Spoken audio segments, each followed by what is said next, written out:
Now in this video, we're going to go into the trading alchemy divergence indicator, and we're going to look at settings one at a time and try to understand why the plots are taking place when they do. So the first thing I want you to do is to turn everything off. Turn everything off in the trade workspace, with the exception of the RSK Dyna set to 10 and 0.1. Turn that on. And that, of course, is what's being displayed down here. The next thing, we want to go up here to the Alchemy Ultimate Divergence Indicator and look for the one that is entitled REG. Well, I've got it highlighted there. REG 10.1, and turn that on. Now go into Customize, and in these two input fields, I'm just putting my cursor on the field, and you'll notice that everything that's in that input is now being displayed. Look to the far right where you see the last digits 100. Prior to that, there's a minus sign, then a close parentheses, and the number 10. That 10 represents the RSX Dyna length. It's the same thing that is set up in the indicator itself. Then you see after the 10, or really before it, an asterisk, another close parentheses, and then 0.1. 0.1 represents the Dyna setting. So the only two numbers that you can ever manipulate without creating a problem are those that are represented in this line as 10 and 0.1. Change it to 20 and 0.1. Change it to 20 and 5, or 10 and 0.7, whatever it is you want to experiment with. But those are the only two numbers you should ever change. Now, once you've done that, you've got to do the same thing in the next input. One is for the bear oscillator, one is for the bull oscillator. It's the same formula. And that's why we've got this titled up here, REG, standing for regular divergence. Regular divergence using the settings 10 and 0.1. So now when you hit the OK and close, the divergence indicator is now going to display all of the instances where it finds divergence.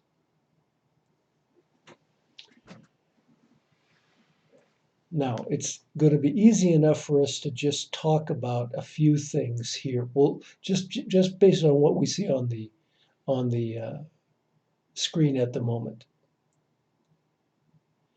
Now, in order for divergence to have taken place, we've set the indicator up to require that, and when I say indicator, I mean the divergence indicator.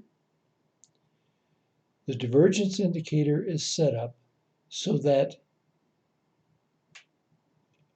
the RSX indicator must first hook above the threshold that we've established, which is 90. Now, you won't be able to see it on this screen, but I'm going to now blow it up. There's a little red dot right here. Let me increase the size of that so that you can see it more plainly.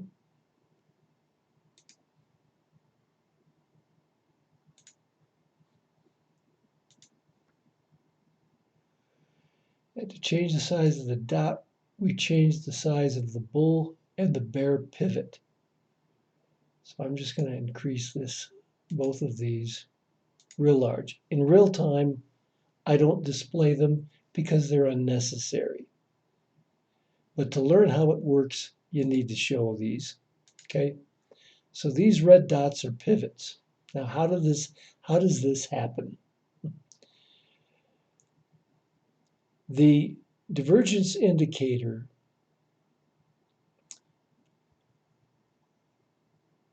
only registers the price of the ES, the price of data 1, once it's hooked, once it's pivoted. The indicator must pivot, then it finds the price. Instantaneous with that, it looks back to a previous pivot, and if it has exceeded the threshold, which is a setting that we've established in the indicator, then it will plot where that pivot was. Now, as you can see, the value of the pivot here, or pardon me, the value of the indicator at the time of the pivot was higher, went to 94, or pardon me, 97.9. It would have registered it in hindsight. 97.9. This is obviously 94.08. 94.08. I'm holding my left mouse button down. So again here, well, even if it would have registered 94.91, it would have still been lower. But I'm pretty sure it was registering 97.9 because that was the value at the time of the pivot. So here it's lower. Because it's lower, you now get a signal. And that signal will appear right after the pivot. Now, let's go to the next signal. Why did we get a signal there? Because we're at a higher high on the ES. We're at a lower high on the RSX, and we've had a pivot. You see the change in color from cyan to red? There it had to pivot. Now, it pivots again here. There's a little red dot there. And immediately thereafter, it gives you another signal. Okay?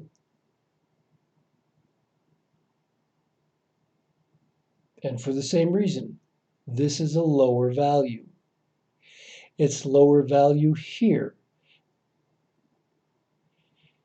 Now, on the next pivot, this reading on the RSX is actually higher than the previous one, but it's lower than the value of this past pivot. The pivot right there. Let's make sure about that.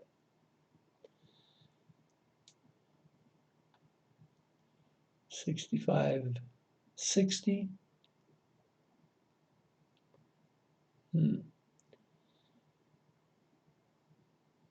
65.60. Okay, it must be reading it right after the pivot. Okay. Because right at the high, it's a higher high. So this is reading it after the pivot has taken place. Yeah. So that's why you've got the pivot there. Now, look at this one here.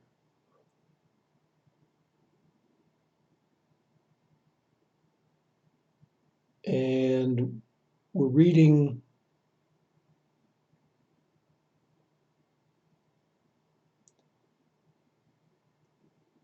Okay, I'm pretty sure we're reading the pivot. Well, we'll just verify it. Looks to me like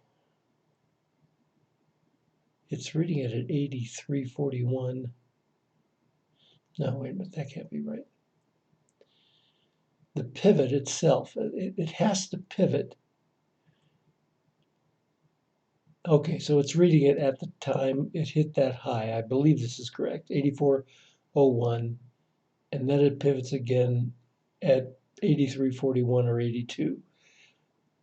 To be quite candid with you, it's a little hard for me to be absolutely certain of what the value was at the time it's reading. You can get it to display that. I'm not going to worry about it right now. But the whole point of the matter is you can definitely see that from the high here to where it hooks, we're at a lower high. So that's why you've got that reading. And then it finds this next pivot here and compares it to that high. And of course, we're at a much lower high here. Hence the reason for the cross. Now, every time we found a new pivot, it was at a higher high. But within the settings of the divergence indicator, you can set it up in such a way that it does not always have to go higher. And that's what we've done here. It's presently set up so that this doesn't have to go higher. If we get a lower high pivot, we can still get a divergent signal, which is why we've got signals here, here, and here. All of these are lower than the big high over here, but you can set it up so that it won't do that, and it will only give you a signal on a higher high. But that's not the way this is set up. You can change it within the settings, but we'll talk about that another time. Right now, we just want to look at the simplest part of this, which is designed to show you how this thing is generating these signals.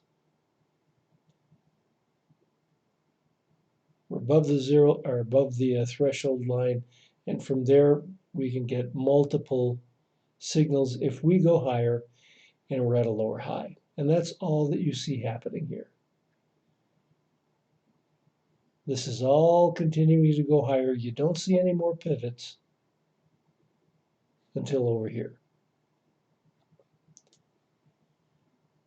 Now, why don't you have a signal up here? Okay. Reason is because at the time of this pivot, look at the value of the indicator, 82.2. Now, as you go up here, the value of the indicator is higher, 89 into 90. So even though it's pivoting, it's not divergent. It's a higher reading than over here. So that's why you don't have a signal.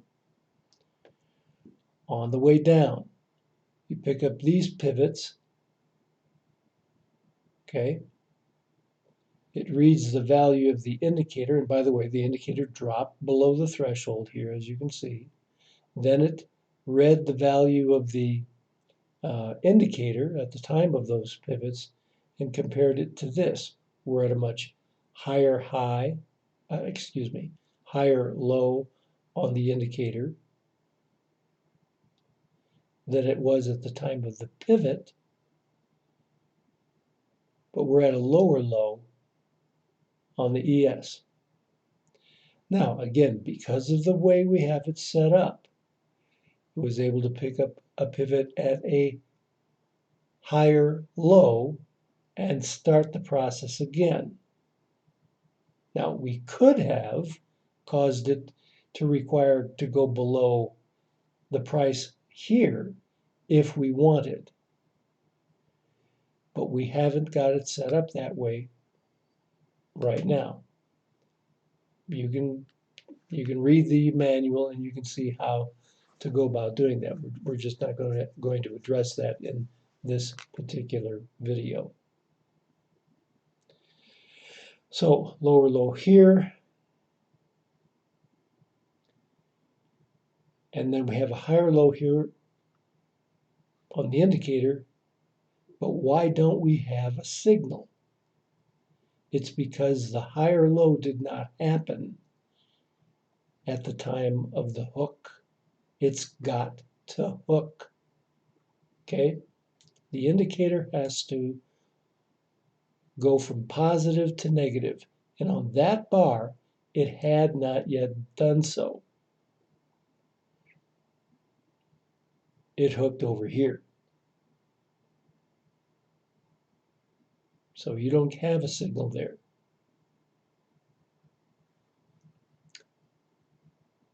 Finds another pivot and sees divergence. Finds another pivot, divergence. Lower high on the indicator, higher high on the ES. Here's your pivot. We go higher, lower high on the indicator.